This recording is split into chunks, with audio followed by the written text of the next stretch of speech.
Hey there. Today we're going to talk about a word you've probably heard thrown around, safeguarding. Now I know, it can sound a bit formal, maybe even a little intense, but the goal here is to strip all that away and show you what it really is. Something simple, super practical, and honestly, vital for your entire apprenticeship. So let's get into it. Because at the end of the day, that's it. That's the whole thing. Forget the jargon and the official sounding language for a second. When you boil it all down, safeguarding is simply about keeping people safe. It's a promise, really, that you can learn and work in a place where you're protected and respected. So here's what we're going to cover. First, we'll nail down what safeguarding actually is. Then, we'll talk about how it works as a personal safety net just for you. We'll look at how to recognize when something's not right, the super simple steps for raising a concern, and finally, we'll touch on how this is really a team effort. All right, so Section 1.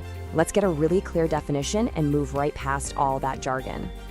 Okay, so here's the official line. Safeguarding refers to the UK's policies and processes that are all set up to protect people, from kids to adults, from things like harm, abuse, and exploitation. It's about your physical safety, sure, but it's also about your emotional and psychological well-being. It's a core part of any good organization, including your college and your workplace. You know, one of the biggest myths about safeguarding is that it's just for kids. And that is just not true. It's for adults too. Because let's be real, anyone can feel vulnerable at some point in their life. So whether you are 16 or 60, this is for you. It's for absolutely everyone. Okay, so let's see how this idea actually becomes something personal for you, that safety net we were talking about in your everyday life. This really is the best way to picture it. Safeguarding isn't some big brother thing watching over your shoulder. It's a safety net. It's that quiet background reassurance that if anything ever feels off or wrong, you're not alone. There are people whose job it is to listen and support you. And this net covers a lot more ground than you might think. It's relevant when you're traveling to and from work. It's there in all your interactions with colleagues and managers. It covers your life online, and it even touches on things like feeling overwhelmed with your workload. It's woven right through your entire experience as an apprentice. Now, a huge part of this is understanding professional boundaries.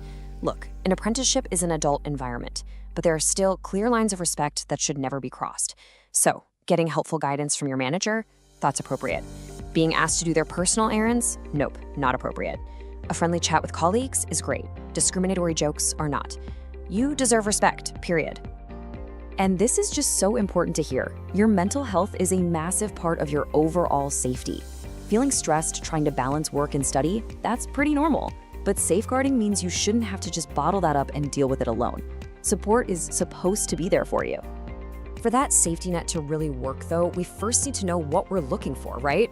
So this next part is all about recognizing the different ways harm can show up, kind of making the invisible visible. Harm can look like a lot of different things. Physical harm is usually the most obvious one we think of, but things like emotional abuse, someone trying to control your money, neglect, or being taken advantage of, those can be just as hurtful, even if there are no visible signs. Just knowing these categories exist is a huge first step to spotting when something's wrong. Now, there's one specific area of safeguarding called the prevent duty. This is all about protecting people who might be vulnerable to being pulled into extremist thinking.